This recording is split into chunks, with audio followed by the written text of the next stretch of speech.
তিনি ছিলেন মধ্যম আকৃতির সুঠাম দেহের অধিকারী একটি মানুষ। তার চুলগুলো ছিল ঘাড় পর্যন্ত প্রলম্বিত, হালকা হালকা কোঁকড়ানো। তিনি যখন চুলের ভিতরে তৈল দিয়ে আছড়াতেন মনে হতো মৃদুমন্দ ঢেউ দেখা যায়। তার কপাল ছিল চওড়া, ভ্রুগুলো ছিল জোড়া ভ্রু, ধনুকের মতো বাঁকা। চোখের পাতাগুলো ছিল ফুটন্ত গোলাপের গোলাপি রঙের এক একটি পাপড়ির মতো। তিনি কখনো বা যখন চোখের পলক ফেলতেন মনে হতো মৃদুমন্দ বাতাসে গোলাপ পাপড়ি যেন দোল খাচ্ছে। তার চোখের সাদা অংশ ছিল রক্তিমাভ সাদা, কালো অংশ ছিল কৃষ্ণ কালো। তার নাকটা ছিল খাড়া, নাকের ছিদ্রগুলো ছিল ছোট ছোট। নাকের নিচে ছিল সরু চিকন গোঁফ, গোঁফের নিচেই সেই গোলাপি রঙের ঠোঁট। তার ঠোঁটগুলো যখন কখনো বা মুচকে হাসত, গোটা পৃথিবীর মানুষ অবাক বিস্ময়ে দেখত গোটা পৃথিবীতে যেন বিজলি চমকিয়েছে। তিনি কখনো বা যখন এই রাস্তা দিয়ে হেঁটে যেতেন, 1 মাস পরেও কখনো যখন সাহাবা হাঁটতেন, তার গায়ের জান্নাতি গন্ধ তারা পেতেন।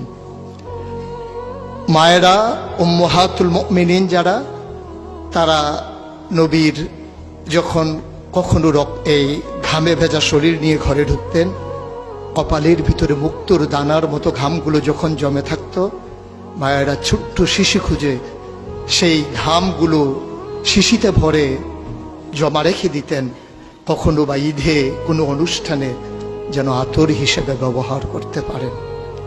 এই সুরত ধারণ করা কোনো মানুষের সাধ্যর বাইরে। কখনোই কোনো মানুষ এই সুরত ধারণ করতে পারবে না চেষ্টা করলেই।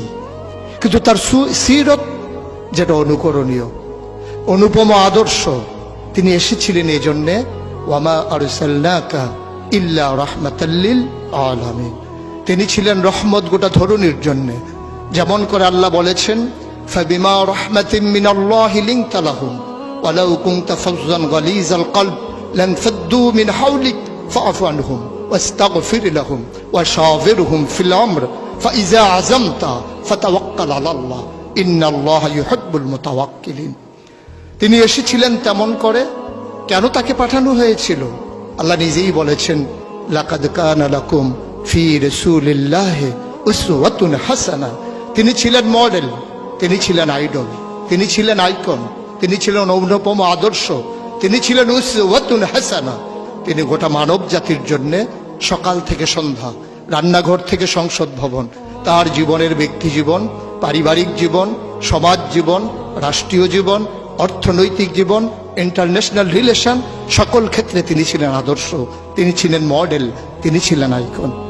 একবিংশ শতাব্দীর সূচনা লগ্নে দাঁড়িয়ে গোটা পৃথিবী যখন ঝঞ্ঝা বিক্ষুব্ধ, গোটা পৃথিবীর মানবতা যখন আজকে ভুলণ্ঠিত, আজকে শুধু মুসলিম নয়, গোটা মানুষ যখন আজকে অপর মানুষের ভোটের নিচে পৃষ্ঠ হচ্ছে তার জীবন, মানুষগুলো যখন আজকে রক্তে রঞ্জিত হচ্ছে তার গোটা দেহ, সেই ফিলিস্তিনের দুধু মরুভূমি আজকে যখন আমার কিশোর ভাইয়ের রক্তে রঞ্জিত, সেই ঝিলাম নদীর পানি আজকে যখন স্বচ্ছ স্ফটিকের মতো আর নেই, কাশ্মীরের ভাইয়ের রক্তে যখন রঞ্জিত, পার্শ্ববর্তী আরাকানের মুসলমানেরা আজকে উখিয়ার সেই টেকনাফের তাঁবুর নিচে তারা যখন মানবেতর জীবন যাপন করছে, আজকে বারবার মনে পড়ে সেই নবীজির কথা।